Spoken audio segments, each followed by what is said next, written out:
What's up? I'm Justin, and welcome to the Talking Pixels podcast, helping you take your photography from a hobby to career. I'm very excited today to have Scott Robert Lim on the episode. Scott is a Sony Artisan and International Master Photographer with over 70 awards and is known as one of the top 10 most influential photographers, as well as one of the world's top wedding photographers. For the last 10 years, Scott has dedicated his career to developing world-class photographers through mentorship and educational programs. And I'm proud to say that with Scott's mentorship, I have been able to take my photography business from part-time to six figures. So I cannot wait for him to share his insights with all of you. Thank you so much for making time to sit down and chat with me today, Scott. How's it going?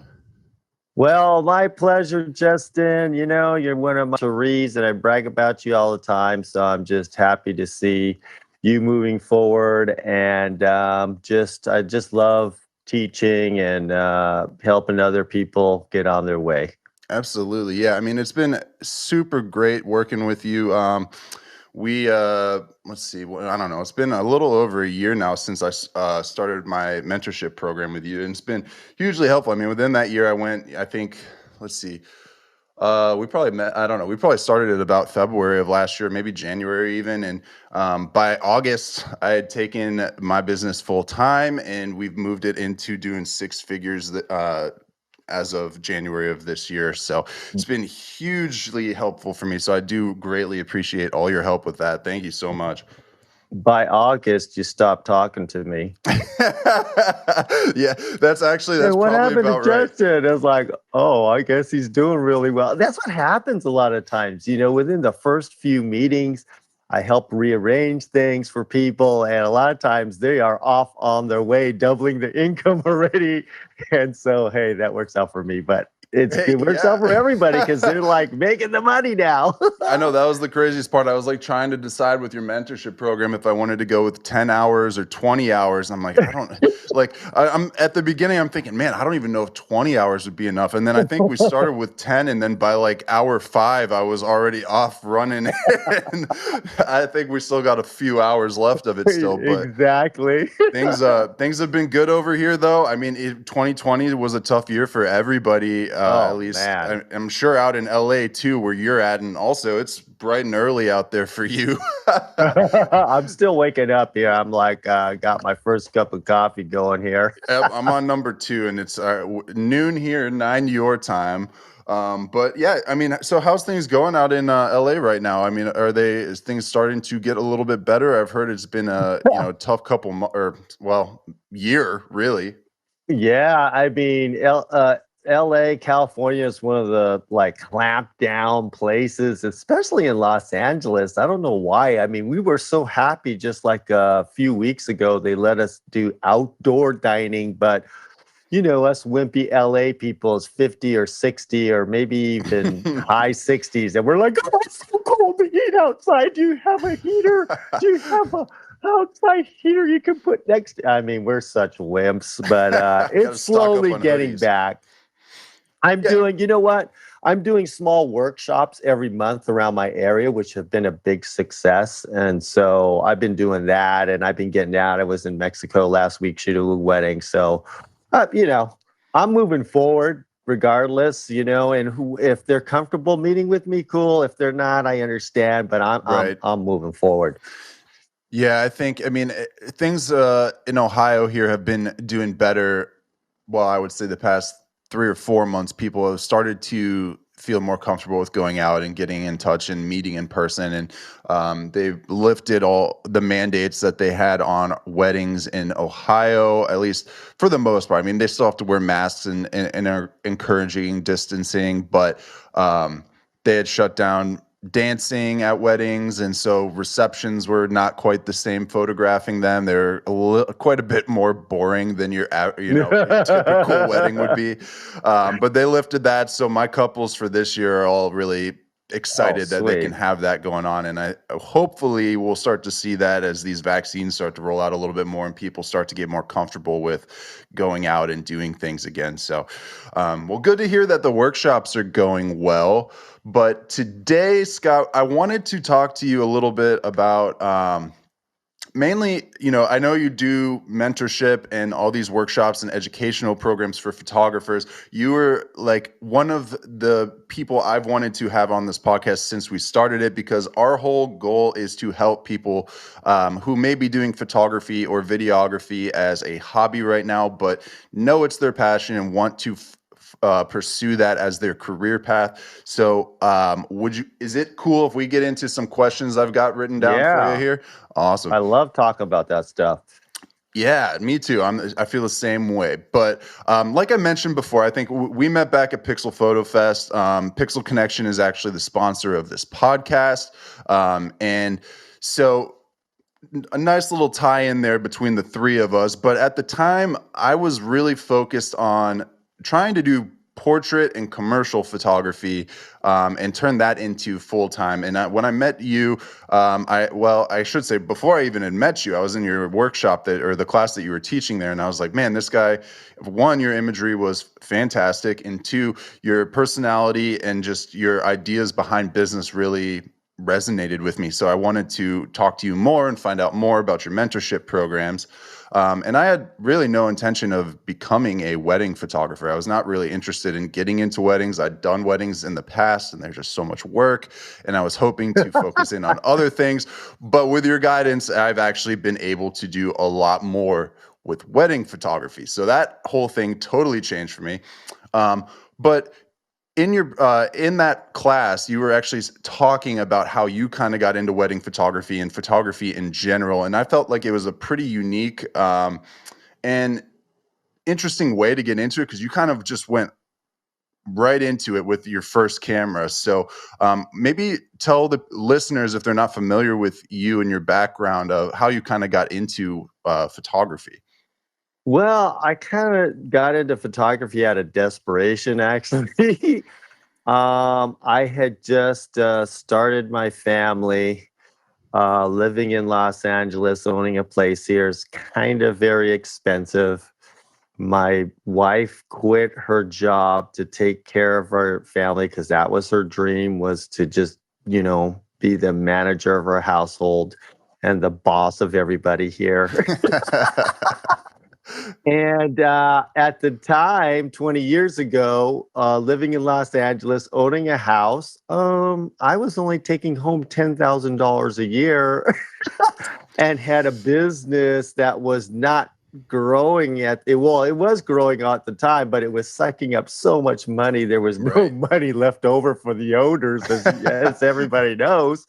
My employees were making more money than me. That's how it goes. And I said, listen, I got a family. I live in Los Angeles. I own a house here. 10,000 a month, 10,000 a year is not going to cut it. I need to do something. And so I go, well, I love photography. Maybe, and I remember paying my wedding photographer a lot of money. I was like, maybe I could shoot some weddings. I love it so much. And I just studied a lot for a whole year, and I took a lot of digital pictures. Digital just started coming out at that point. And I got into early digital. 2000s or 90s? Yeah, still? This is called the 2000s. Okay, can you imagine that? I mean, I started with a Coolpix 2 megapixel camera, but what was great about that was if you ever shot film, you would have to remember your settings. And so if you didn't write them down or remember them, you're like toast. But with digital, it captured every setting so I could shoot it and learn. And that's how I learned. I shot everything: birthday parties, picnics, the church Christmas, show. I just went crazy shooting it. And then I would go back. There's no streaming at the time. Right. It was dial-up internet. Okay. Yeah, so no YouTube. No YouTube. One photo would be line by line and take a minute for you to see one 60 by 40 picture. I learned from shooting and just analyzing my settings. Oh, that was blurry. Oh, I didn't like the composition there. And so after a year practicing and shooting about 1,000 photos per month, I decided wanted to be a wedding photographer. Email was still available then, barely. I emailed, I think, about 200 photographers in my area asking if I could shoot for free or hold their bag or what. Nobody replied. Zero people. Wow. Because it was such a money-making industry back then because of film, and nobody wanted to shoot weddings because they were afraid. Like if I say, hey, who wants to shoot a wedding and not look at the back of their camera? Like very few people would raise their hand. It was such a money-making thing back then. Nobody wanted to let anybody else in. So my first wedding, I was the lead photographer. Talk about stressful. Yeah, I emailed all my friends. It's like, I think I'm going to do this. After a year of practice, I think I could do it.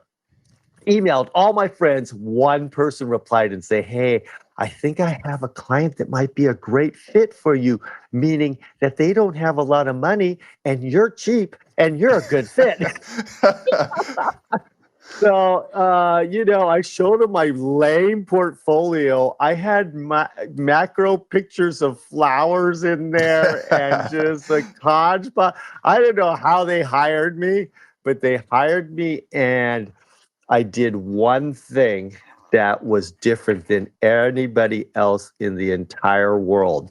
At that time, you got to remember, this is the 2000s. Yeah. I found the only program in the world that could make a slideshow on a disc that you could put in either a Mac or a PC with music and everything.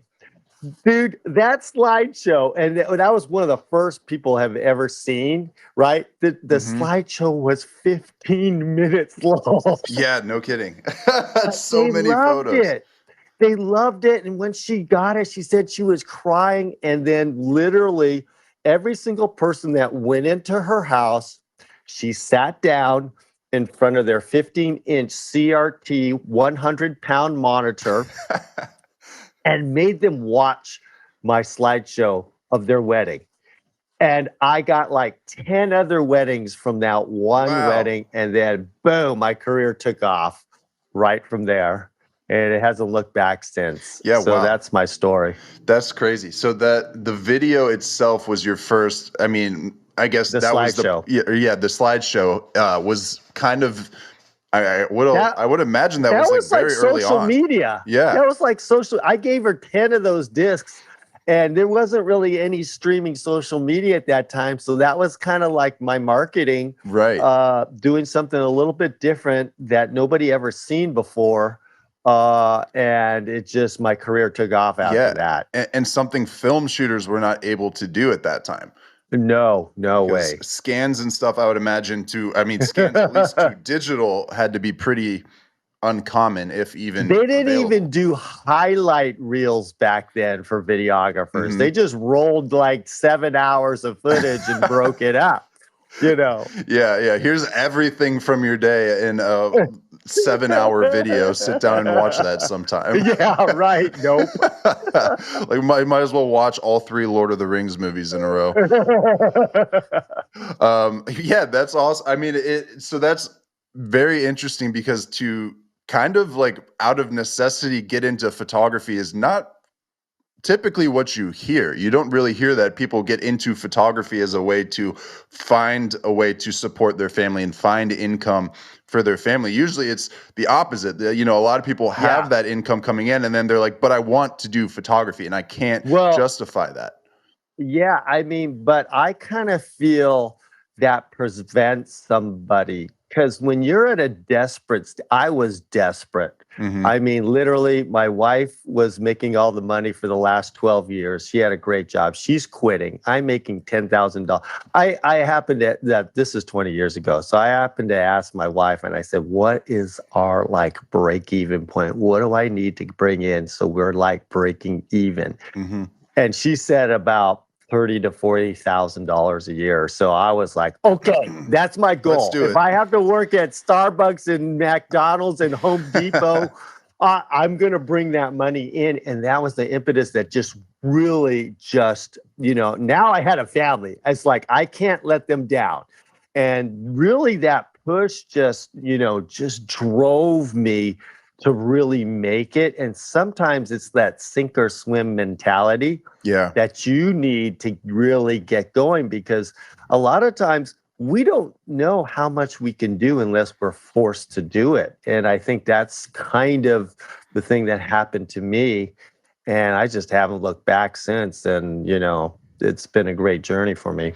Yeah, that's a good point. I mean, when it all comes down to you and what you're able to do, there's a lot more pressure on you, but you feel that need that you have to perform, right? Like you have to find a way to make it work. And I think a lot of people miss that, or not, or maybe people transitioning into professional photography are not hungry enough for that. And that's why you see so many people who may not reach that point of being able to say they have a successful career as a photographer and have been doing it for X number of years, because there is a lot. And I've realized it in the past 6 months or so since I've been doing this full time, that it's very challenging. I mean, you have to keep yourself on that schedule and get up every day and make sure you're working towards something, because if you're not, nobody else is. Right. You're the only person driving that train forward. And if you're not putting in that time and effort to get to that next step, you're not going to get there. Yeah, it's like, you got to plant seeds every single day, and people aren't used to that rhythm of planting seeds. Because it's not like you do marketing and then all of a sudden, oh my gosh, I got like 10 jobs. Right. It's like every single day, it's like farming. You got to just plant those seeds and do it. And then here's another key thing. People don't have the right information. It's like, so I had had a business for 12 years as an entrepreneur before starting my wedding business. So I had 12 years of experience being an entrepreneur, failing, succeeding, doing all that stuff. And so when people come into doing their business for photography, a lot of times they never even owned a business before. And so you kind of need guidance there. You need good information. There's almost like too much information online now, because then because you have to filter it all. It's like going into the world's largest library and you're learning how to be an engineer. All the books are there, but you don't know what order, you don't know what's good or what you need, or it's just too much information. Yeah, you've got your encyclopedia with no index on where to find anything. Yeah, exactly. Just randomly trying to figure out stuff here and there, and it's really, really hard. But at the same time, with that said, that information is so much more readily available now than it probably was to you back then, especially in, I think I was on, Miguel Quiles was on an episode recently too. And we were talking about like, the older school style of photography was a lot of like trade secrets. Like people weren't willing to talk about it and share what they were doing and how they achieved stuff, because that was their look, right? Or that was their strategy. It was not it wasn't commonplace to share that information, because then you're helping your competitors. Whereas now that's become its own business in itself, education and teaching others how to achieve those things that you have achieved. And, and that's something you've capitalized on as well through your classes and mentorship programs and stuff that you're doing. And it's all accessible from anywhere. It's like a blessing and a curse, because guess what? I just threw out all the information about lighting, posing, composition, whatever. Guess what? That photographer is responsible and accountable to that information now. Right. So they have to be amazing. If you're not amazing, you're not going to make it, because why? All the information is out there. There's no excuse. There's no excuse now. And so that's why it's a lot harder now to break into the business. Ignorance is bliss, as they say, right? Right. And so like, I didn't know, I wasn't seeing on the internet. So I just did this slideshow and I didn't know that nobody else did it. And like, I killed it, right? Right. But now, because everything is out there, it's like, you have to be so good. It's like, if you're not at the world top quality, you're not going to get any business. And so that's why I'm saying mentorship right now is the key, or else you're not going to make it. Yeah, absolutely. I mean, it's a fast track to that professional route, right? I mean, you bypass a lot of the mistakes that, for example, you've made. You can enlighten others into those mistakes and say, hey, this is the direction you need to go with. Don't focus your energy there. This is where it is better spent. And having somebody there to tell you that versus just going onto YouTube and listening to somebody who's doing it talk at you is much different because Yeah. and it depends on, there's variables that go into it. The market's different. Your market in LA is much different than my market here in Cleveland is. Saturation of that market's different. I mean, there's so many things, but the guidance that somebody who's been doing this for 10, 15, 25 years is invaluable to somebody who's just picking up their camera maybe for the first time. I think the key thing is that when you have a coach, like if you look at any type of skill level position or an athlete, I mean, come on. Tom Brady even has a quarterback coach Right. that he depends on, right? The highest levels, like professional golfers, they have coaches. I mean, professional golfer, Yeah. like the highest levels are achieved through a coach because it's two-way information. Like if you watch a video, they may be giving great information, but it might not be applicable to you. Whereas a coach sees your pluses and your minuses and builds up your minuses directly and gives you direct information to help with those things, those skills that are not as developed. And that's why it's an exponential growth factor. It's two-way information. Yeah. And that's what people don't really understand. It's not about the information, but it's the two-way information that really makes things click.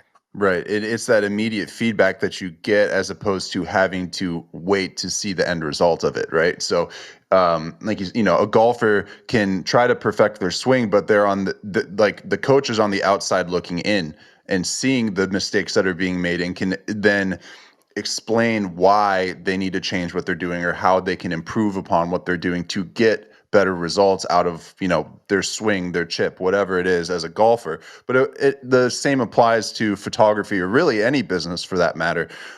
Finding somebody who's been through those trenches already that can offer you that advice, and is that person from the outside looking in and saying, hey, obviously that's not working for you. Let's look at this from a different perspective.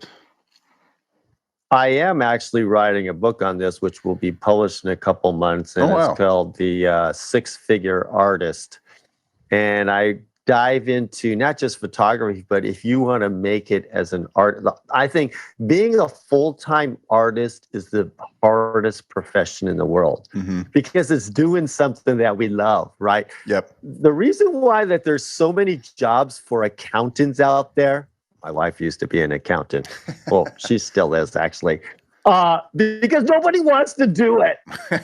It's there. Who wants to, count beans for a living? Nobody, right? And so, you get all the dirty work. If you want to do all the dirty work, it's there. But, hey, taking pictures, doing art, things that we have a passion about, we'd love to do that and earn a living. And so it's really tough. And so that's why I'm writing a book on a formula on how to get to that next level.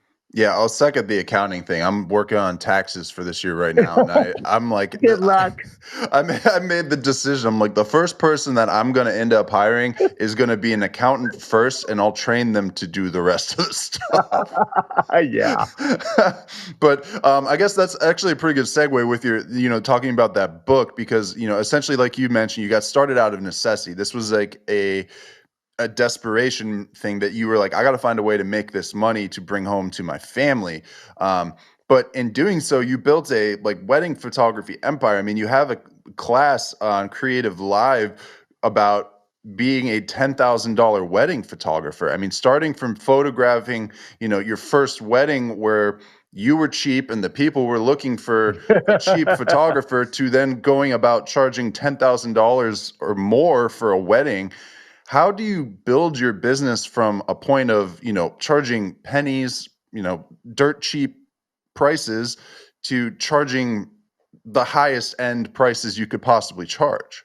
Yeah, I think there's a couple things. You have to really master your skill. So first of all, you have to be good at what you do. I mean, it doesn't mean that you have to be the very best, but eventually you have to be very good at shooting weddings. And then what gets you to the top is a signature style, or clients need to buy into you and know what makes you tick. Like, for example, I do something unique that nobody else does. Is when I'm at the wedding and I'm directing people. As you can see, when I speak, it's like I have this infectious positive energy Right. that I just make everybody around in the wedding party have fun.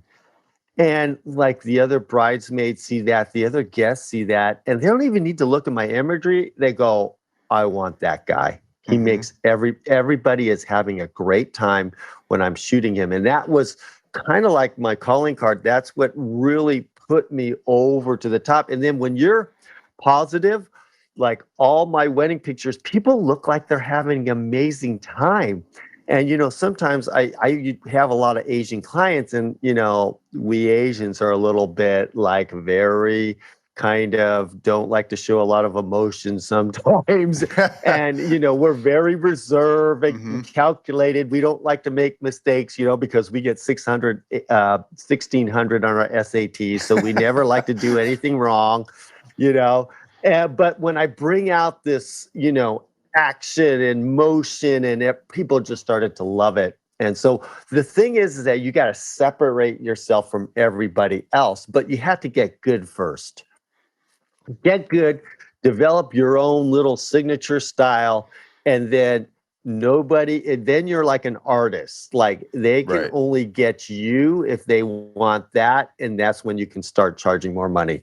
Right. So in that you're kind of, you're building your own brand in a way that, that is the Scott Robert Lim way. And if you want Yeah. Scott Robert Lim quality images, you have to go to Scott Robert Lim to get those. You can't go somewhere else and say, hey, take these photos just like Scott did. That's what I want, because they're not going to be able to replicate what it is that you're doing.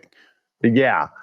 But they need a basis of fundamentals, because wedding photography is so difficult. You have to be very technically sound. Mm-hmm. Not unless you shoot the light and airy method. Right. I had, like in this last wedding, I mean, I don't know how they did it if we weren't there. The videographers, they didn't bring any light at all. Right. None. I see that And I'm all like, the time. wait a second. I mean, they had the clients, it was like at nighttime, jump into a pool. If I didn't have my video light there shining on them, they wouldn't have captured anything. Right. I mean, how do they do it? Yeah, it's nighttime. the Yeah. hardest time to shoot for a photographer. I always wonder about that too, because I'll see, a lot of times I do see people show up with LED panels or something like that if they're shooting video. But I know a lot of photographers who, I don't have anything against it, but they market themselves as natural light photographers. Natural light is the best light. Natural light, so they focus so heavily on that. But then I wonder what happens when you get to the reception and you've got a DJ with blue, green, orange, yellow, whatever color rainbow lights on everybody, and you have no control over that, or you're shooting outside, it's an outdoor reception venue with string lights and you have next to no lighting there. What's your solution there? Yeah, and I noticed that the photographers that shoot that style, you only see things in the same lighting. Mm-hmm. But you never see things where it's a variety of lighting and light and dark. And so my whole thing is like I want to start this whole movement of creating cinematic wedding photography, where lighting is set up perfectly for every single shot. Sometimes you don't need it. Sometimes it is a little bit light and airy, but when you go to the first dance or you go where it's nighttime, it's still going to look cinematic. And that's where I want to see wedding photographers go to, where they can shoot under any lighting situation.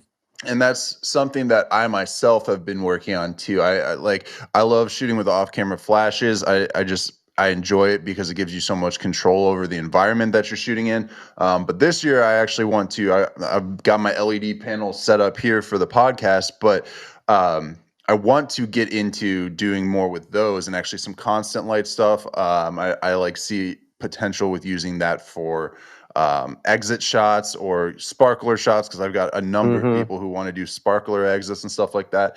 But yeah, I mean, it's always great to have more tools in your tool belt, right? But you just have to have that understanding of how to effectively use them and get your desired results out of those tools. Yeah, and that's a long process of learning. I mean, you have to learn composition, posing, and lighting, and to try to tackle all that at once. And then in a wedding, you got to do it in 30 seconds. Yes. It's a tough hill to climb, but once you do, the business is there over and over. Once you establish this is a great thing. It's hard to get going with wedding photography, but once you're in it, that jobs just keep coming and coming and coming, because honestly, nobody wants to be a wedding photographer anymore. It's too hard. Yep. And so like people are getting out of the industry. And now if you get into it right now, and I think especially because of the pandemic and things like that, I think you can have a great career if you start getting in it within this year and next year. You're going to be busy. Yeah, I mean, I have to say, I think wedding photography has been the easiest word of mouth marketing that I've done, because everybody has their you become your client's champion, right? Like Yeah. they got your services and they want everyone else to use their their guy or Right. Yeah. their woman, because they think they got the best. Well, there's thousands of photographers out there. Who's to say who's the best necessarily? But to them, you are, and they're going to praise you as long as you do a good job with their wedding, and just keep referring you to more and more people. And I mean, I see that happen all the time. And sometimes people I haven't even shot their weddings yet are referring me to other people. They're like, use my guy, so it's the easiest word of mouth advertising I've had in terms of photography. You don't see that when it comes to portraits as much, at least in my experience. I never did any advertising. I still don't do too much advertising for a wedding. It's all word of mouth. And that's the great thing, is you don't have to market yourself once you do it at a high level. And that's the one true test on how good you are and what's your personality like, because you shouldn't have to go to a wedding event they have these bridal shows. Right. You shouldn't have to go there to get the bulk of your business. I mean, maybe you go there to start it off or something like that, but you should just be if you're getting referrals and carrying it on, then you're doing something right. But if you're having to go get new clients without any referrals all the time, it's kind of like, well, why aren't they referring you? Yeah. You got to fix something in there. Yeah, that's a good point. I mean, I'm actually doing a bridal show for the first time in May, and it's a smaller one because I think those are, I honestly think they're pretty intimidating. I mean, as if you're starting out, because there's businesses that go to those. I've been going to them for years. And like you said, sometimes there are businesses who pull in 50, 60% of their weddings for the next year through those. And they've got these professional setups. It can be very challenging as a new photographer to get out there and show off your work to potential clients when you don't have a whole lot of work to show. So they're definitely a challenge to get into itself. And I think what worked the best for me was photographing friends' weddings to get started. My first wedding that I photographed and led myself was a childhood friend of mine who I've known her for years, but she trusted me, my photography, and I had next to nothing to show her. I didn't have maybe one other wedding that I shot 3 or 4 years before, and like, here it is. This is what I've got. So, but because I was her friend and she'd known me for so long, she had that trust in me that I was going to be able to just get the shots that she wanted and perform for her. And then after that, from her led to 3, 4 other weddings that I booked for between this year and last year. And so I think he hit it. I think he hit it with the word trust. Right. That's what, in order for anybody to do a sale, there has to be a trust factor. Okay. So like me, I've already built up a 20-year career. I have like tons of weddings you can look at, but a person who starts with none of that, that's why your friends or your acquaintances is your best play, because you already had the built-in trust. Yep. So if you're going and trying to market yourself without any trust, you have to build all that trust through your website or your Instagram posts. And that's why people post so regularly. What are they doing? Every time you post, you're building a little bit of trust, right, with your clients. And so it's so important in the beginning to constantly post somewhere, whether it's Facebook, Instagram, YouTube. Keep posting, because each post is a little trust factor that you're gaining with people. But if you're posting crap, then the trust doesn't go anywhere. But if you're posting good quality content, then you're gaining trust. So people say, oh, God, I just got to post a lot. But if your pictures are crappy, then it's like, okay, well, you're still going to be bargain basement prices. Right. And Or if you're not adding there. value with those posts, right? I mean, that's something that I've Yeah. focused on a lot this year is, and now, and different people have different thoughts on the process and how to go about it. But I've had great success out of using blog posts in Hmm. building trust and remaining at top of mind. I try to do two blog posts a month to send them out and just, keep content coming out and trying to help out my clients, because that ultimately just allows them to share it with their friends if they need it or anything like that, and just kind of expand that reach of who I'm targeting as my audience. But social media works the same way, right? If you're just posting a caption, a photo Yeah. with a caption of "Congrats, Dave and Sarah" or whatever. I mean, that doesn't add anything necessarily Right. um, to somebody who comes to your page, because guess what? There's 100 other photographers out there doing the exact same thing. What is differentiating you from them at that point? I think, what I tell people and how I got started was I used to post pictures, but I used to tell stories about my life and where I'm going and how these people came into my life and maybe a story behind that photo or something like that. And that's what people really buy into. But if there's nothing inside of you, there's no voice inside of you, there's nothing, it's really hard to establish that trust because they want to get to know you. And I remember because that's what I did in the very beginning. Well, that's all the social media we had back in 2005, six Right. was blogging. And I remember meeting clients and they go, I read, and I used to post like 2 or 3 times a week. And they said, we read every single one of your blog posts dating back, 2 years ago. I Wow. know all about your life. And that's how interesting they would like. And so they're checking you out before they even hire you. But a posting allows them to see a little bit of who you are, just not your images. Right. Yeah, and just kind of opens them up to you, especially social media nowadays is there's so many relationships that people build on social media, but they're very, I guess superficial in a way, because it's not a face-to-face connection. Actually, it's that Yeah. internet uh, profile picture to profile picture connection, which is not exactly the same thing. And so it is important to have that kind of candidness about yourself and letting people in to get to know you a little bit better. So you're not just this profile, you're actually humanizing your social Right. media and giving them something that they can connect with and relate to. Yeah, that's very, very key is that they need to latch on to who you are. But if there's nothing inside of you to express who, or you're afraid to express who you actually are, you're not going to gain any traction. And Hmm. so you have to kind of put yourself out there and kind of show yourself a little bit. Let your personality shine. And then that's when you're going to get a lot of more traction with your posts.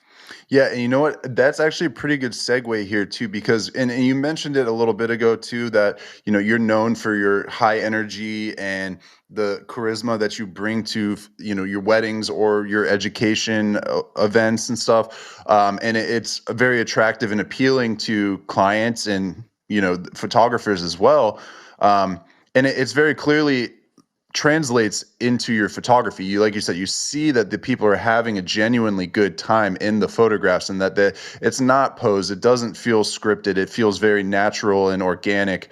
But I think a lot of photographers, I mean, and a lot of creatives in general, struggle with kind of an introvert mentality Hmm. and just being not as outgoing or as personable. And it can be something that's a tough thing to Yes. overcome for them, and whether that be on social media or at the wedding or at a photo shoot, whatever that may be. Do you have any tips for how to kind of bring yourself out of that shell, or what ways that you can, if you classify yourself as an introvert, that you may be able to have a similar positive effect on your customers and potential clients? Yeah, I mean, I'm just going to say this. If you want to get into photography and I guess wedding photography, I'm going to clue you in a little tip. it's a social skill too. Hmm. If you're not a social person and you're not good at directing and leading, you have to be kind of a leader when you're a photographer, whether it's portraits or weddings, because you have to direct and you have to tell people. And you're like you know what you are? Like, I see myself as a movie director. I'm Hmm. setting up the lighting, I'm setting up the scene, or enhancing what they're doing with lighting and composition. If you're not comfortable leading and directing, um, you're going to have a hard time in this business. I mean, you're maybe like, that's why you shoot landscapes or something like Right, that. right. You don't have to lead or direct. It's just nature. Here it is. I'm going to wake up early in the morning and I'm going to get this. But that's what it is. But here's the key: if you shoot people, make them look beautiful, you make money. Period. That's Hmm. it. That's like, you can do that. So it is a social skill you have to develop, and sometimes you just have to watch other photographers at work. That's why I do real wedding workshops where I bring mentorees with me. They shoot the wedding alongside of me. They see me interact and all that stuff, and it's so helpful. It's because it's like, if you see me shoot a real wedding, it's like none of the workshops you ever seen online. It's completely different when I'm at work. Right. I mean, you got to bring it. That's when the money's on the line, right? Versus Yeah, these workshops, you have a little bit more flexibility of, right. maybe working with a model. I mean, these are real people you're working with at these weddings too. Yeah, I think what a lot of people don't think about when they look at these wedding images is, oh, that looks beautiful, but my clients never look like that, or that pose looks great, but I could never get my client to do that, but you're also working right. with real people. I mean, it's not like Yeah, you've got these. I mean, I'm sure you do have those styled shoots that you do, but you're working with right. real people too. You face these same challenges, are still able to pull off these incredible images. I had to be honest with you. The last wedding that I shot, I was highly recommended by the father and the brother, but so the daughter who hired me, who decided to go with me, she really, honestly, she didn't know anything about me at all. She's just going off a recommendation. Like, her dad said I was good, her brother said I was good. Hmm. He's paying for it, so he gets whoever he wants. So he got me. But I could tell that she didn't really trust me. She probably wanted to go with somebody else because she showed me photos of her brother-in-law's wedding, which she liked, and said, even, hey, can you post process it this way too? And then she gave me a 7-page outline and itinerary of what I should shoot, Oh my gosh. meaning she didn't trust me at all. Hmm. So that's what happens is, like, you have to go into, and they may not even trust you at all. And so everything they're second guessing you about until you prove it to them. But like, within 10 minutes, I started working, like, I put her at ease. And then she's like, told her dad and her brother, you know what, you were right. Scott's the best. I should have just trusted you. Yeah, I mean, and once But you by see the process, then the yeah, trust comes out. but I had to prove it. I mean, here I'm a 20-year, known, at a world class level, and still I had to, just like everybody else, I had to go out there and prove it every time you shoot, and that's a hard thing to do. Um, Absolutely. I mean, and it is a challenge to gain that trust of somebody who may not have worked with you before, or they're just finding you online. They just came across you. I mean, there's ways that you can kind of build that trust before, we talked about, through social media and stuff like that. But it is very challenging, especially anymore. It seems like people my age who are just kind of getting into that area, like time frame of when they're going to be getting married. A lot of us have grown up with cell phones being readily available and photos being taken of us all the time, but it's not the same. We didn't grow up with going to get portraits taken and stuff like that a lot. Well, I did, but there's a lot of people my age who did not grow up with that. So it can be a very uncomfortable right. experience the first time too. If that's, if your first time having professional photos taken is at your wedding day, there's a lot of stress that you don't you got to trust the Right. photographer and their vision and what they're going to do. And then also trust in yourself that, do I look okay? Am I making a weird Right. face? I mean, there's a lot going through their mind at that time. And as a professional, you have to be able to put that at ease. And you got to put yourself in their shoes. They are spending the most money probably they ever spent in their entire life True. on something. And they're putting all their eggs in one basket here, and they want to make sure that the photos come out the way they want it because they've invested so much cash into this. And so that's a huge pressure on them. And so you have to kind of keep that in mind and just take that pressure off of them.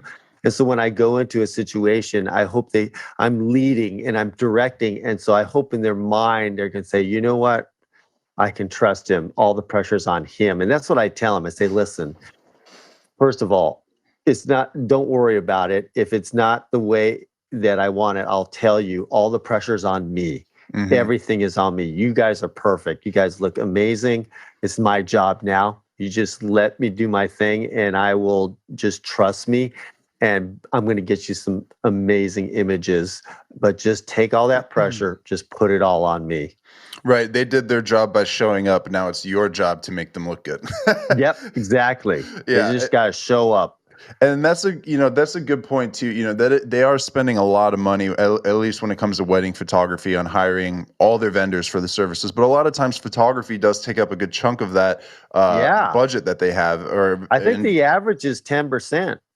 Yeah, I would think so. I mean, venues are typically more expensive. Catering is more expensive, but photographers is probably, I would imagine, close to number 3 there in terms of what they're spending the money on.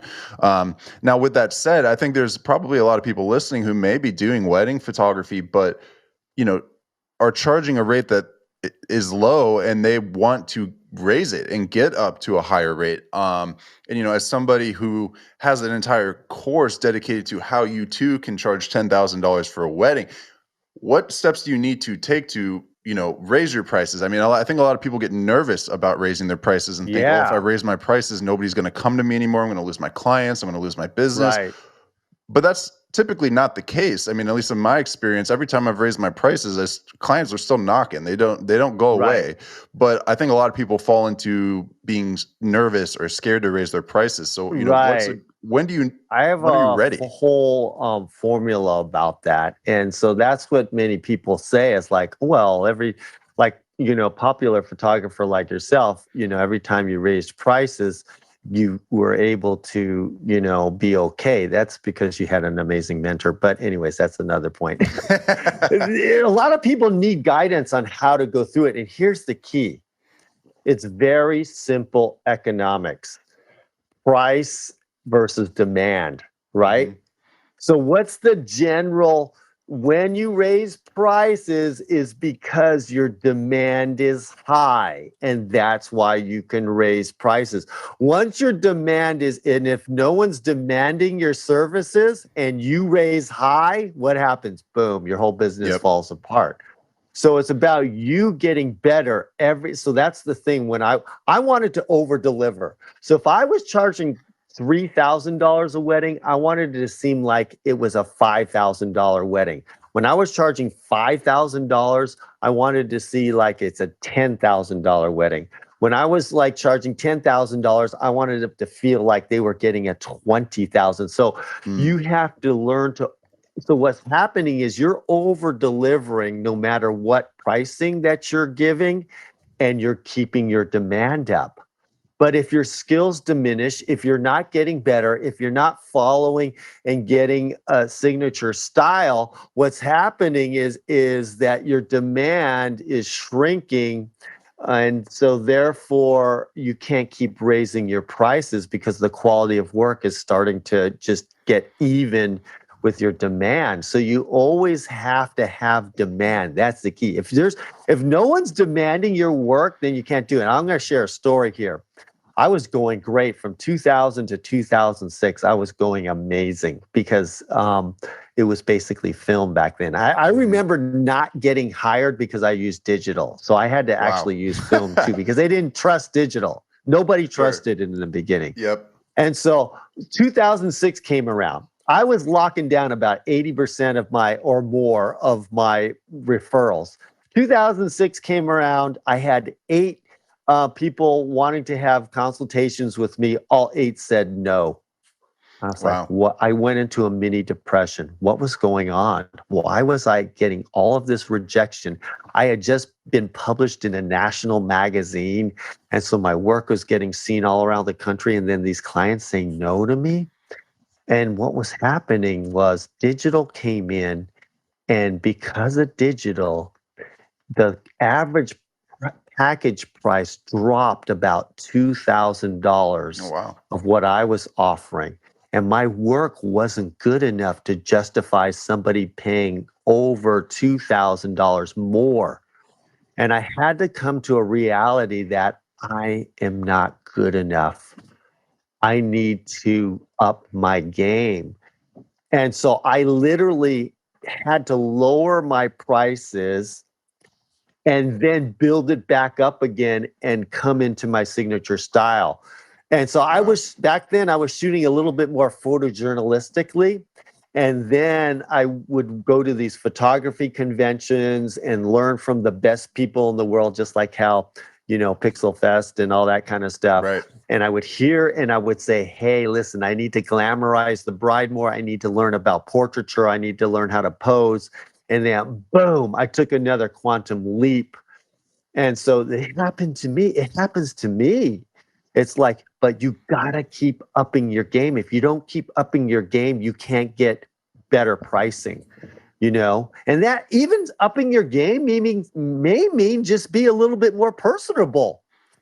That might be it. Because your imagery could be really good, but you just don't talk enough, you don't interact enough, and maybe that's holding you back.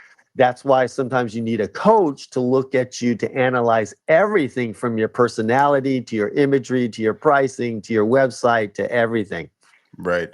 Yeah. I mean, that's a really great tip. And like you said, I mean, going out to these conferences, I mean, I have gone to these since I started my degree in photography in college. They were, our teachers would push going to these conferences to learn from them. And I gained a lot of value out of going to those. I mean, almost more than in college, it seemed like, because you're learning from people professionally doing this, right? I mean, you go out and you can hear from people like you or Miguel or, Lindsay Adler. I mean, these are all people that are just there speaking, and you're there gaining information from these industry professionals that are doing amazing at their jobs. But then also, there's that mentorship aspect again, which has been recurring here. And of course, in the mentor-mentee relationship we have, of course, that's going to come up a little bit. But I mean, how important do you feel like actually finding a mentor in photography is? Because in multiple episodes on this podcast, we had Joe Edelman on. He spoke on it. Miguel spoke on it. You've spoke on it. I actually had one of your past mentees also. Sabrina Dang was on last week with me. We recorded an episode, and everybody's talked about mentorship. So to you, how important do you find mentorship to be as a photographer? It's an absolute must. Now, if you want to just take pictures and have fun and maybe win a few awards with it, then la-di-da, you're good. But if you want to earn a living with your camera, you've got probably a 1 in 1,000 chance to make it if you want to do it on your own. I've seen it over and over. I mean, I see literally thousands of photographers a year, right? And I got to say, Justin, you're one of the few that made it. I mean, out of all the people that I talk to and speak to. So I'm really proud of you. And because you had I think the thing with you is that you had a technical background built in. So when I told you to do certain stuff, you could execute it right away. Mm-hmm. A lot of people don't have the technical ability that you had, because you had that mastered. You just need some guidance in the style and all that kind of stuff. And boom, you were off to the races.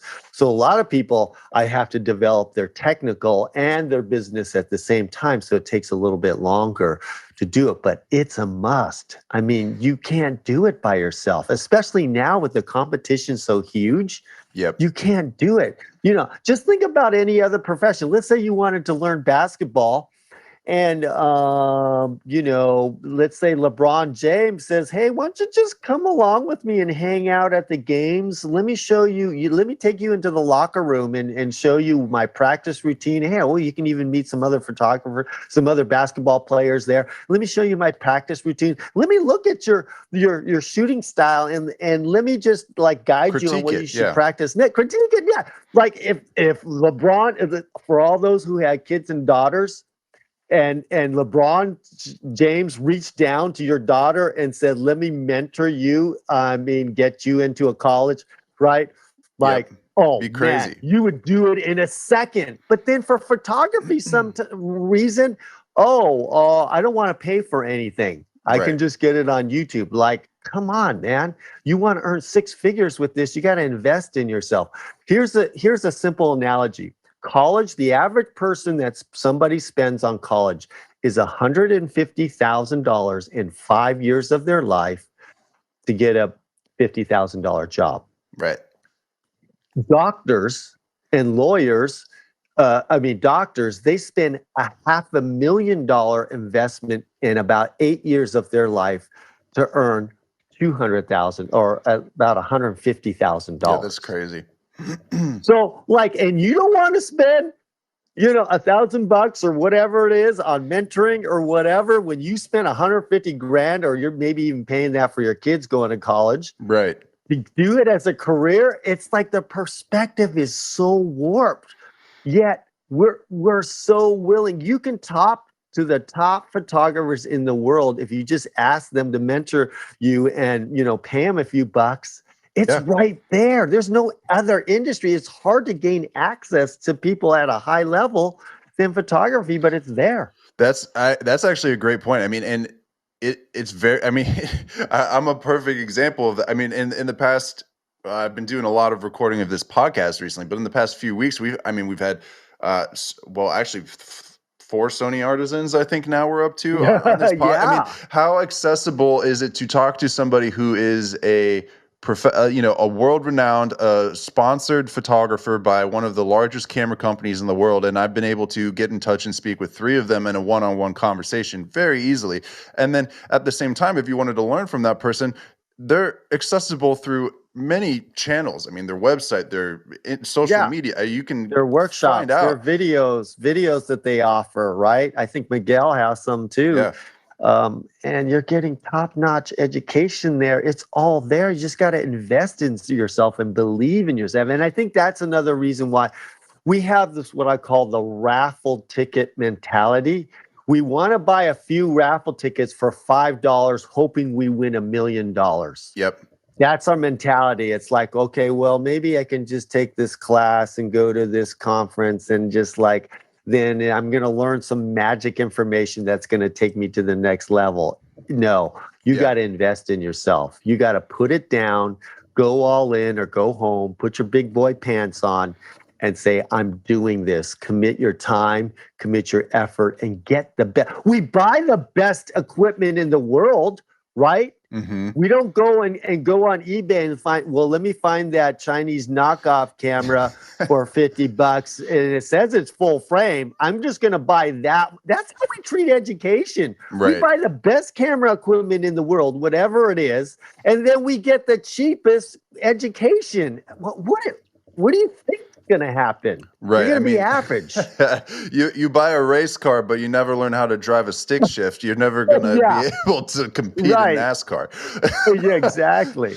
It makes total sense. And I find it so interesting because I think people my age also are very have this, I don't know what word I'm looking for, but they're hesitant to get into learning more about their career. The thing that they want to do the most, they also, 1, don't want to invest a lot of money into, and 2, don't want to find out more about it. They think, they hit a point okay, I know how photography works now. I can be a photographer. But there's more levels to it. There's tiers to everything. I mean, if we even go back to accounting, you start out as a low level accountant, but you can work your way up to be the CFO of Apple if you want. Exactly. So, there's tiers of everything. And you don't get to that top tier by settling for okay and just being average at what you're doing. You need to I think it's learn. because of we live in an information society, so we Mhm. think all the information is there, but it's not filtered for you. It's not customized for you,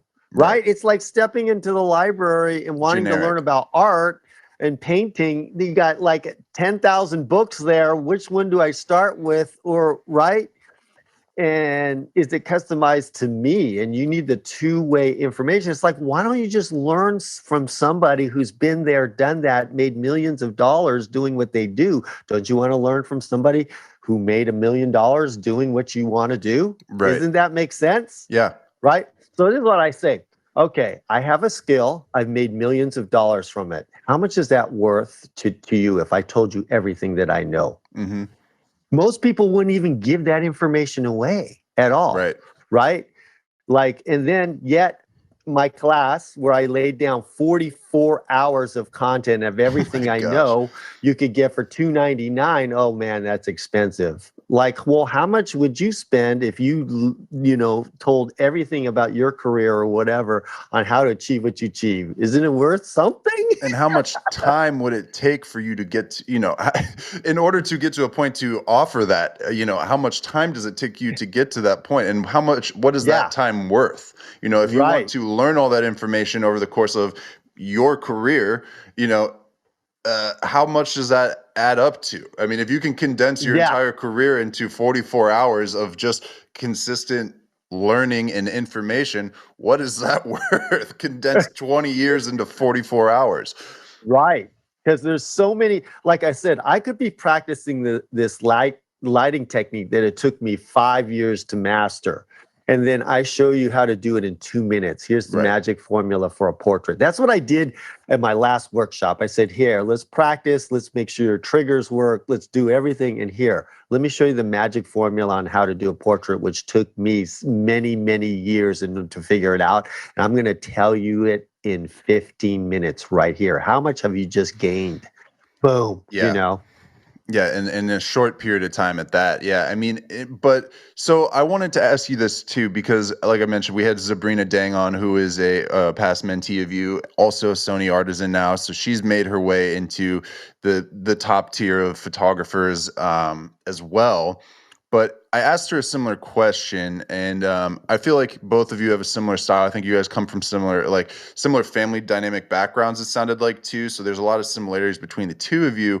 But the both of your photos, when I look at the posing in them, feel very high fashion and commercial, and you make your couples just look, you put them up on this pedestal that separates your imagery from an average photographer. And I wondered if you have any tips that you could provide in terms of how you go about posing a regular couple, an everyday couple who's not used to being in front of the camera, to achieve a got caught up there, a jaw-dropping image like you do.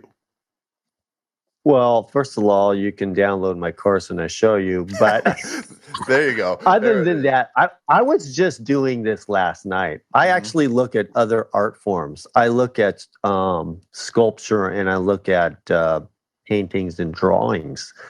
Because think about this.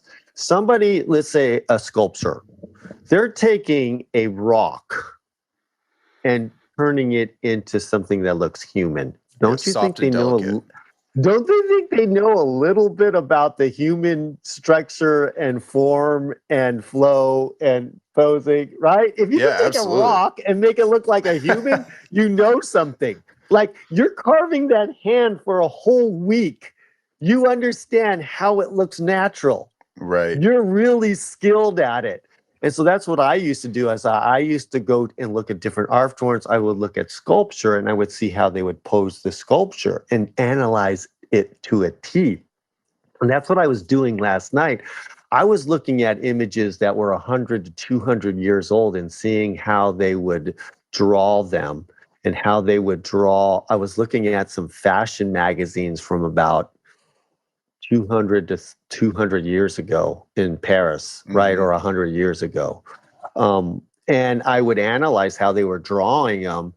And I could say, I could use those poses because they're classic, they're true. If they end up Timeless. in magazines, in publications, it's tried and true. If we're still looking at it 200 years later, there's some worth to that, right? Definitely. Why do we pay thousands of dollars to travel across America and look at these amazing art museums in Paris and in Italy, and looking at the Statue of David or whatever? Mm-hmm. Why? Because it's so enduring and lasting. And so that's kind of like where I take a lot of my concepts from, is I take it from other art forms and I bring it into my photography and use it and get guides from there. Yeah, that's a great tip. I mean, and it's so accessible to find that stuff online. I mean, to just compare to, if you just type in human sculptures, I'm sure you get 50 million Google results.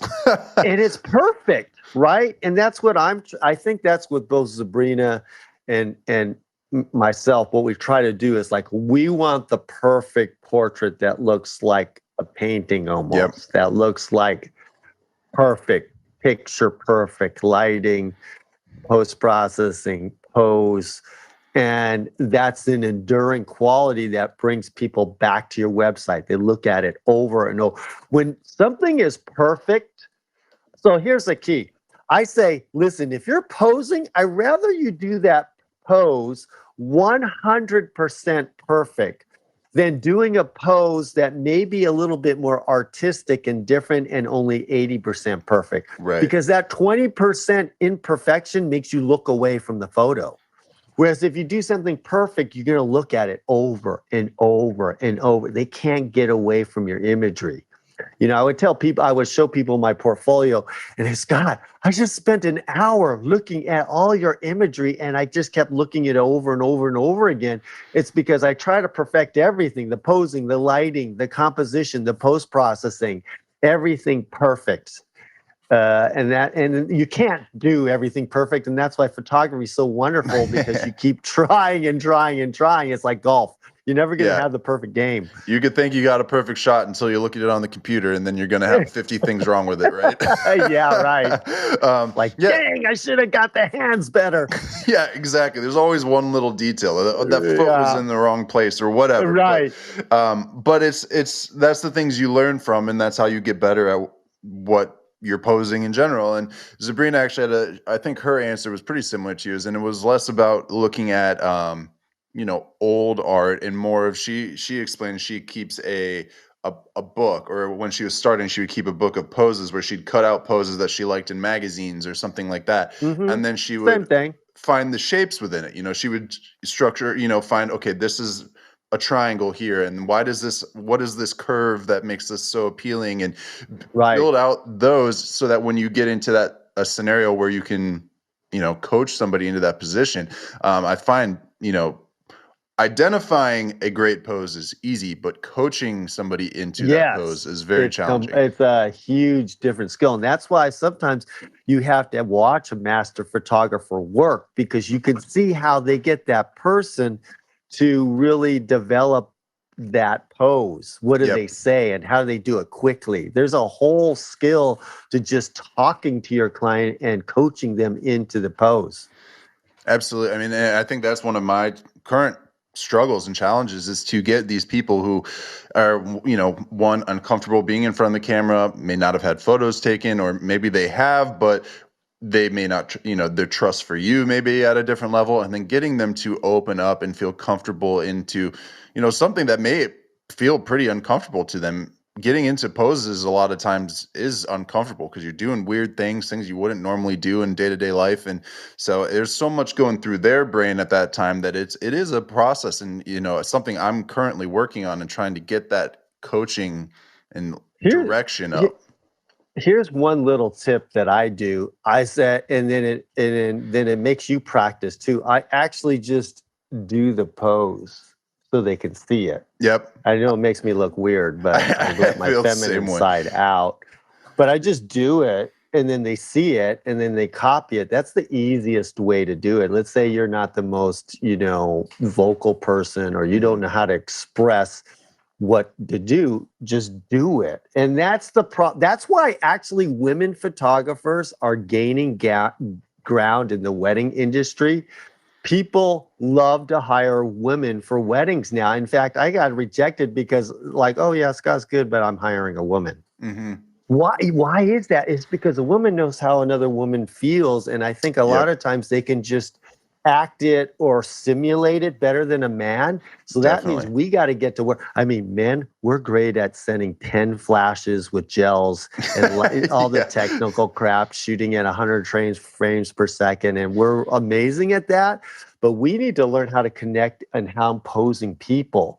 And once, I feel like a person has all the technical and the posing together, they're unstoppable.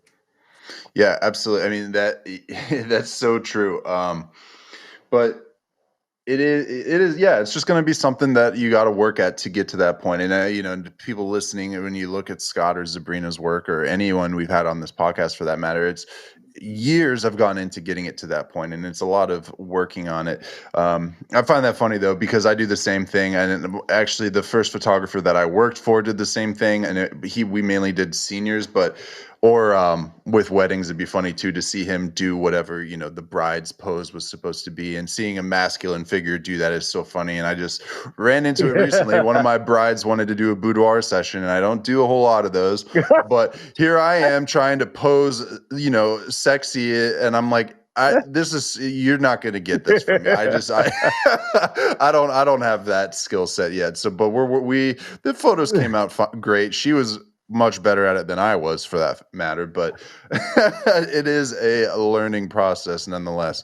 Well, Scott, that has been a lot of information and hugely insightful in a short period of time at that. I mean, we covered a lot of topics in just a short period of time, but I wanted to then thank you again for coming on here and see if you wouldn't mind getting into a little bit more, some fun questions, a little more lighthearted than these business questions that we've been diving deep into here, and just kind of lighten things up for a minute. Does that sound good? Let's do it. Cool. All right. So, I've seen several of your classes, or workshops or on social media that you do.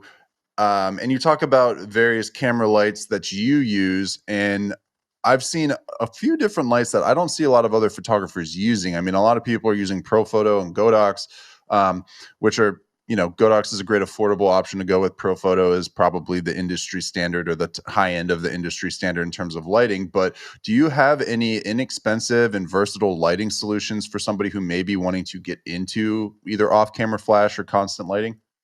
Yeah, well, I think, there's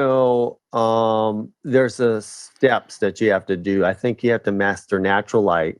Then after you do that, you master constant light. And then after that, you have to do flash. Flash is the last because it's so hard. But so from natural light, if you go to constant light, they're making these constant lights now that are super strong, that you could actually use them in the daytime too. And I think when I was at Pixel Fest, I think I used some of that too, a little bit. But there's now they're not exactly cheap, but I use two brands, like the Stella. Stella lights are amazing. They're about $1,000, but coincidentally, you can get other lights. I have another light of mine that's very, very strong and very inexpensive. It's like 7,500 lumens, and I think I have it for around $300 or $400. I can give a discount to you guys if you're interested. But and so then using constant light, you can see the light, and so that's the next step that you do if you're just getting into it. And then from there, you can break into flash too. And I'd probably recommend, starting off with Godox. And I would start off with the manual flashes that Godox has too. Like the TT600s are only like $65 each or something like that.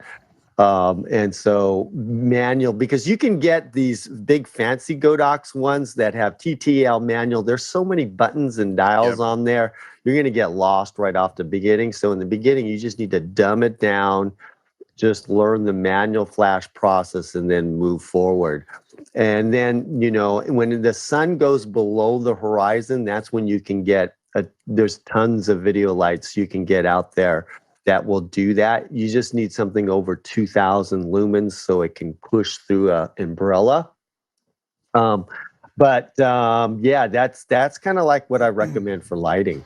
Yeah, definitely. I mean, and I think I know why you suggested going in that order, but maybe touch on why you suggest starting with constant lighting before you get into flash. I mean, what is the goal that you want to learn from that constant lighting before you step into flash? Constant lighting is because you can see how you can place the light in different positions. Like getting the exposure is easy. That I can tell you how to do that in flash, like with the little card that I made. Like you can get the exposure in one shot, but what makes flash and lighting look natural is the position of the light and the diffusion that you use.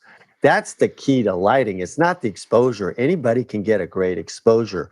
And to this point, I can't get the position in one shot. I can sort of get it, but it goes according to the subject and their face structure, and you've got to like move that. And so with constant light, you can see the light as you move it.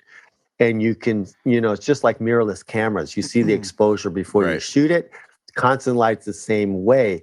The only problem with it is that they don't make light strong enough to use in the daytime, but now Stella Light's doing that. And then I kind of have my own light that's brighter. And then you can start to do that in the bright sunlight. Yeah, I've heard some good things about Stella Lights. And I think Joe Edelman actually in his episode might have brought those up too. That they're great, like you said, they're a little pricey as, maybe somebody who's just starting to get into lighting, but a good option to have if you feel comfortable with that constant lighting, maybe once you start with a cheaper option. I know, I mean, even the Neweer brand or whatever it is that's on Amazon, that's kind of like the entry level of things. That's all I'm using here right now. I don't have anything too fancy in terms of LED panels at all, and none of these are strong enough that if I were to go outside right now in the sun and shoot with them and get any positive results out of it, but it's a start. And if you're shooting in your basement and you got a little backdrop set up, it's a good way to kind of test out that lighting and see what's going to work and what doesn't work, and then translate that over once you have the flashes and you're not seeing, they might have a what do you call it? A constant light built into it, maybe, but it's not the same. It's going to be, it's harder to tell the difference between the two. So it is a good stepping stone to get into that constant before you get into there. Cool. So next question I got here for you. Tragedy strikes your business, your life, however you want to think of it, but you get one camera, one lens, and $500 to your name. What camera do you pick? What lens do you pick? And how do you use that $500 to relaunch your business? That's a great question. I'd probably choose I can spend as much as I want on the camera, or is there limitations there? Yeah, well, I guess it's I would say Sony A1, which is like a $6,500 camera. But okay, let's say I was on a budget. Okay? Or if it's just from your kit. I would pick let's say I'm going to go like budget everything but would do the job. I'd probably go with something like a Sony A7 III, which you can get at a good value. If I could pick one lens, I'd probably pick a 55 millimeter 1.8, or if you want to go cheap, you can get the 50 millimeter 1.8 for $250 or less. And that's the one less. The $500, maybe, take some Facebook ads or Instagram ads out there. I would really just go and pound the pavement. I'm I would go and talk to people. And that's, I think, the best. And that's what I used to do. I used to, just call up wedding coordinators at different venues and talk to them. I would use that money probably to take people out to lunch. So I could have a sit down. I could key in on the influential people that I think could get me jobs. And I would try to do something of value for them. Like, let's say it's a wedding venue. Hey, if you need anybody to take pictures at a wedding or whatever, I'm free. The key is adding value. So whatever you spend that money in, is if you can use it to add value for somebody influential, that's going to get you jobs. Yeah, that makes total sense. I mean, and that $500 doesn't get you very far in terms of really anything. Advertising money, social media is pretty affordable, but still $500 will run you pretty thin in 6 months if you're doing ads. And then finding a way to add additional value to those people. I mean, the networking aspect of it. We actually have an episode of the podcast with my old co-host TJ called "Networking" or "Your Network is Your Net Worth," and talking about how the people you know and the people you connect with and how you go out and interact with those people is ultimately what leads to building a good portion of your business. And that is a great tip, to just get out there, connect with local vendors if you're into wedding photography, um, and establish those relationships, because that's where another avenue of referrals can come from. Um, so you've taught workshops in some pretty incredible places, from anywhere to Paris to Cuba. You've done cruise workshops where you're stopping at islands and getting off and shooting at these amazing places. What would you say your favorite places that you've been able to photograph at? I think there's like two that are completely different. One, here's how I measure a place, because I do workshops and I had to figure out at least four different. Oh, my iPad, my phone thing fell off. But anyways, don't worry about it. So I've shot at a lot of different places, and here's how I judge if how photographic they are. Can I bring in a group of 10 people to shoot at four different locations? Right. And sometimes you think you're going to these places and you can't even figure out four places that you could go to. Right. But I find that if you go to Paris, there's almost unlimited places where you could shoot and Sure. bring a whole group of people in. So that's why I always say Paris is a great, amazing place to shoot, or France, Hmm.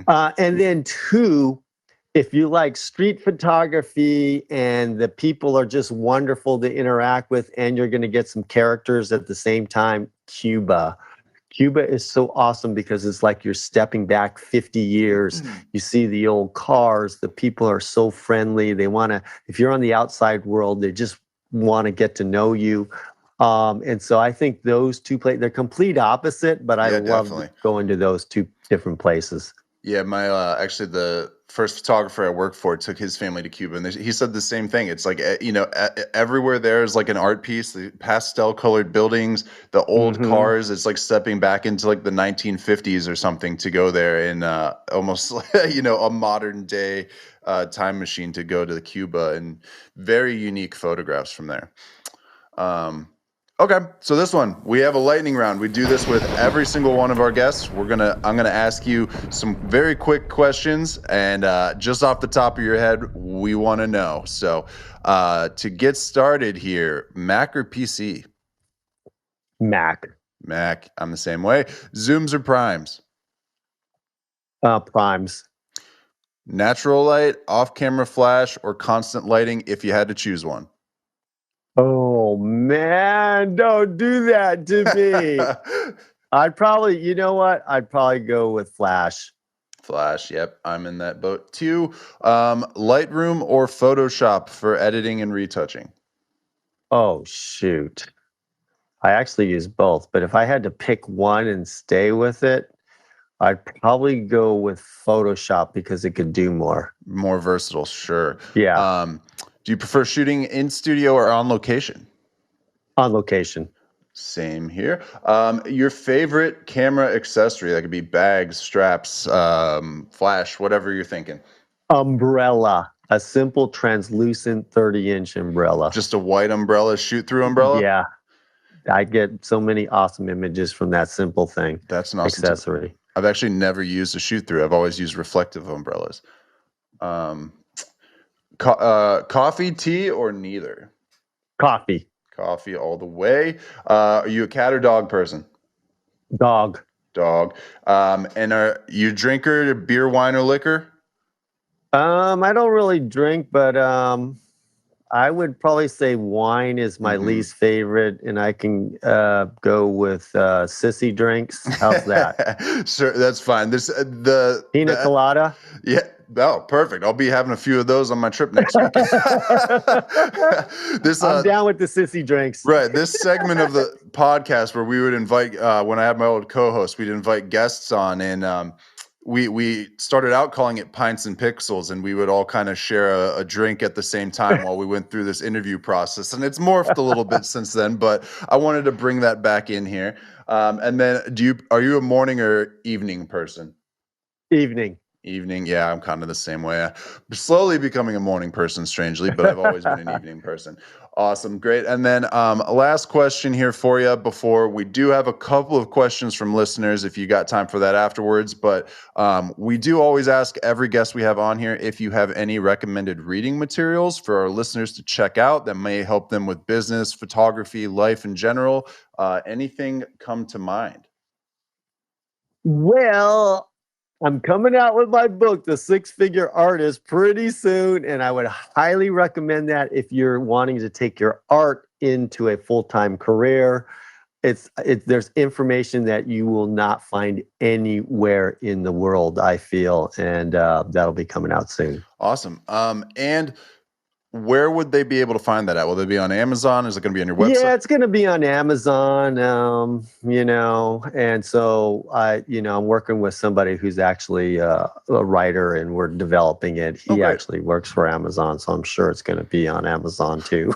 Cool. All right, so keep an eye out for that. You said in the next couple of months here it should be coming out? Yeah, it should be. Yeah, we're finalizing. He interviewed me for about 8 months, and we went over a volume. Can you imagine interviewing me for 8 months? I mean, this is just one information. Look at the knowledge that you got out of it. Yeah, in about an hour, right? Versus 8 months of interviews. Wow. So I will definitely be picking that book up. And probably by the time this episode comes out, we will be much closer to that release date. So perfect segue, Scott. I wanted to give you a chance to plug where people can find you at, and that way, by the time this episode comes out, I'm sure you'll be marketing that book. But where can people find you if they want to know more information about you? Yeah, so everything Scott Robert Lim, from my 44 hours to my workshops to my social media, just go to scottrobertstudio.com, and all my links are there. All the free classes that you can get online, it's all there. scottrobertstudio.com. Keyword there being free classes. There are free classes there, guys, that you do not have to pay for. And I have downloaded them, and they are also extremely useful. Tons of knowledge in those, despite them being free. And if you like that little taste, you can always purchase the other classes as well to go along.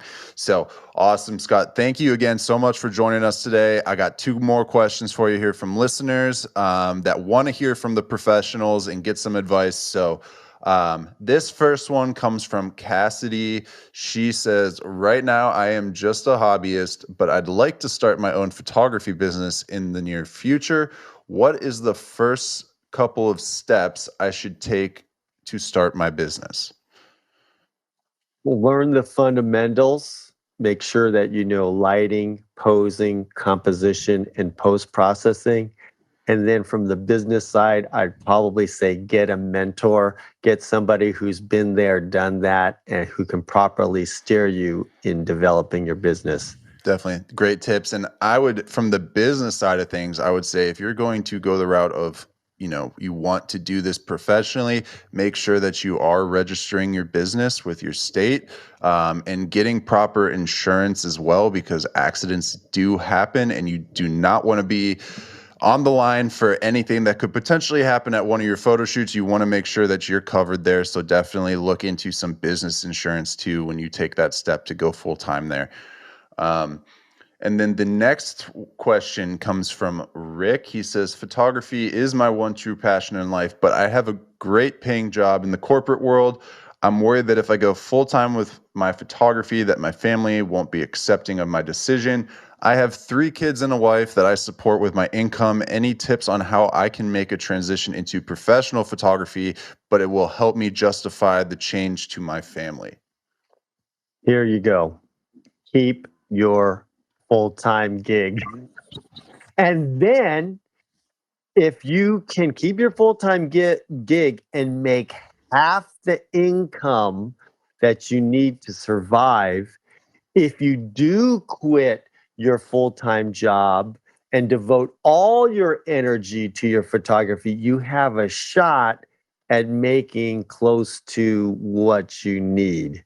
Not necessarily that you're going to do it, but you got to show me, like if I'm mentoring you, you got to show me you can make at least half of what you need while you're working your full-time job. And that way you can transition seamlessly. But if you can't do that, you'll never make it. It's just impossible. And so you might even need a mentor just to get you to half point, Right. So Yeah. And I think for me too, that was, I was pulling in about half of what I was making, but that I didn't feel comfortable with that at the point to go full time. And then when I knew I was ready to go full time, and that's why weddings were great because, and especially, Rick, you working in the corporate world, that's Monday through Friday, which leaves your Saturday and Sundays open.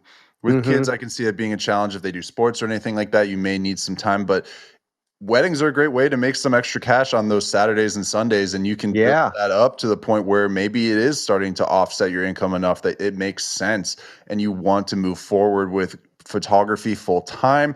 I knew it made sense when I was making more from my side hustle being my photography versus I was working at a studio I was working at a car dealership photographing exotic cars, and I was making more doing my thing part-time than I was there full-time. And then at that point, it just didn't make any more sense for me to waste time at the car dealership because I was already doing it in half the amount of time, part-time for myself. So it's just whenever you feel that comfortable point to take that step, actually, it's never going to be comfortable. I'll tell you, there's never a time that makes the most sense. You know what? That person really needs a mentor. Like, you don't want to make a mistake. Right.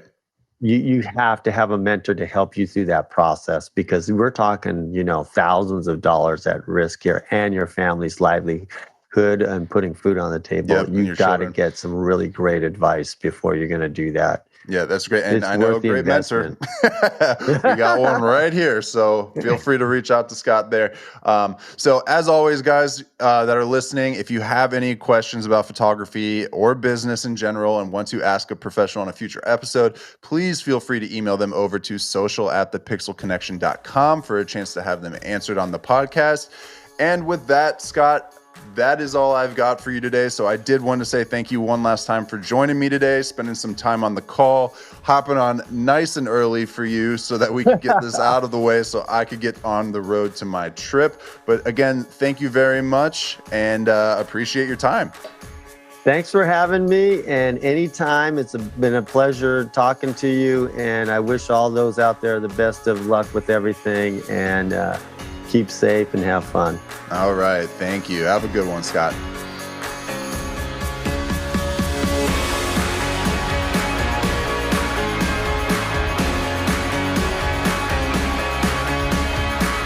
And now it's time for some industry news. In case you missed it, Fujifilm announced a new prime lens that's going to be joining their XF lineup. It is the XF 18mm f1.4. This versatile and very fast prime is bound to be a great choice for landscape photographers, street photographers, and everyone else in between. With its weather resistance, you won't have to worry about shooting in inclement weather either. The lens features a nice and large focusing ring, an aperture ring with a locking A position, and a 62mm filter thread. With a full frame equivalent focal length of 27mm, the XF 18mm is a very versatile lens. It comes in at only 3 inches long and weighs just a hair over 13 ounces. And here's what my friends over at the Pixel Connection had to say after testing out this lens.